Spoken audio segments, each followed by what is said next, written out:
Hello!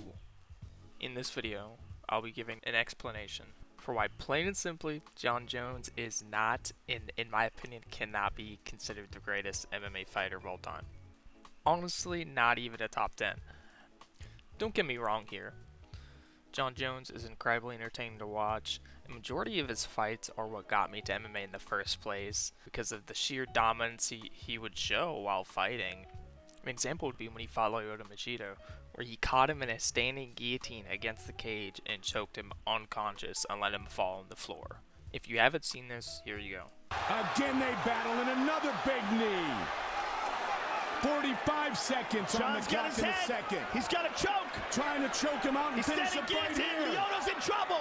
Trying to finish this fight. It is all over. Another example, and this is just to show I do have a knowledge on his skill, what he did in this sport.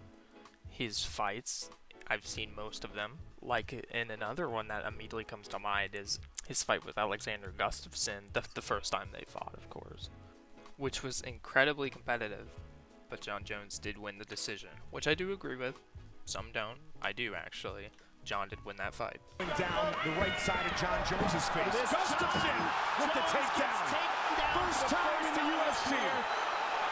By Gustafsson. That's incredible. I just wanted to show that it was competitive because for the first time in Jon Jones' professional career, I believe that was the first time he was took down.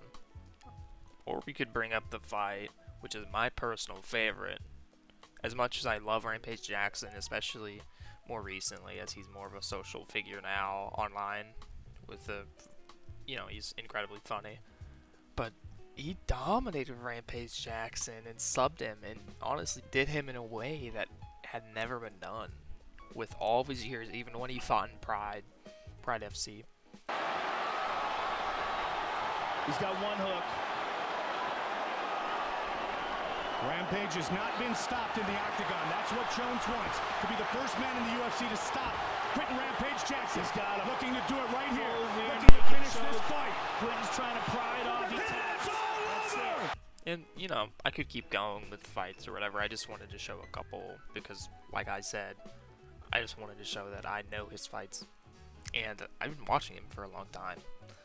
With that being said, you might be wondering, if he did these things to these very important figures in the sport, why isn't he in the top 10? On top of him being a double champ, having the title fight win record, and other things like that.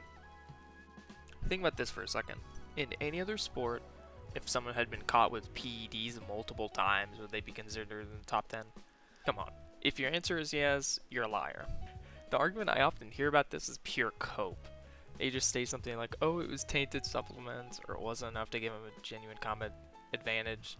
And plainly, if you test positive for PED usage multiple times, what is the chance it's tainted supplements every single time? I can name many fighters who have incredible careers who've not even come close to failing a drug test. It's definite, in my opinion, that he was on PEDs majority, if not his entire professional career, if not before. And brushing off that PED usage is not something we take lightly. The legend Michael Bisping, who's now a commentator, but knocked out Luke Rockhold, get the belt, and then lost it to GSP later, but he got head kicked by another legend, Vitor Belfort, when he was on a lot of TRT when it was allowed, which is essentially testosterone replacement. Of course, this is no longer allowed, but when he did, he head kicked Michael Bisping and knocked him out.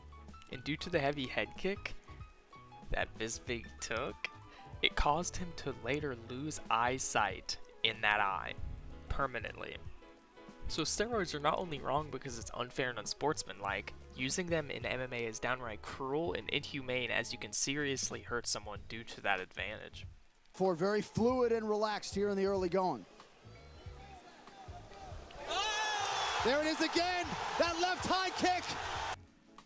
Oftentimes I hear people mention that he became a two-division champion, like I mentioned earlier, which checks off that list on top of all the other achievements he has, so undeniably they put him number 1. But Here's the thing to that. It doesn't make much sense to me because after becoming heavyweight champion in 2023, he defended his title once, and that was against a very old and out of prime, undeniable heavyweight goat, Stipe Miocic, who had not fought in years despite having the heavyweight belt for 27 months. And during a big stint of his heavyweight reign, quote-unquote, where he fought a legend that was out of his prime, there was a champion-level athlete named Tom Aspinall, which he continuously refused to fight. And then is if Dana and Hunter do come to you after this fight, they make the figures make sense to you, would you then be open to fighting Tom Aspinall, or are you categorically thinking, he does nothing for me, I will not fight that guy? He does nothing for me. He does nothing for me. If you're a person that wants to see me really challenged, then I get it, right? Like I said, 7 years younger, like 35 pounds bigger than me, right? I get it. It's like, wow, this Jon's so good. We finally found someone way younger and way bigger than him. Let's see how he does against that. I get that narrative. Jones refusing to fight Tom Aspinall and using reasoning like he did repeatedly is crazy to me. Tom beat 4 out of the 5 top guys at heavyweight, one of those being a defense of the interim heavyweight belt. By the way, if you don't know, interim belts are given out when the true champion is away, which then is immediately supposed to fight the real champ to unify the belt, so there can be one champion. Which you can probably tell by the tone of this section, Jones refused this. Which then led to what I just mentioned, the interim title defense. By the way, prior to this happening and while this was ongoing, I didn't even know you could just refuse to fight the interim belt holder. Considering it's not up to you.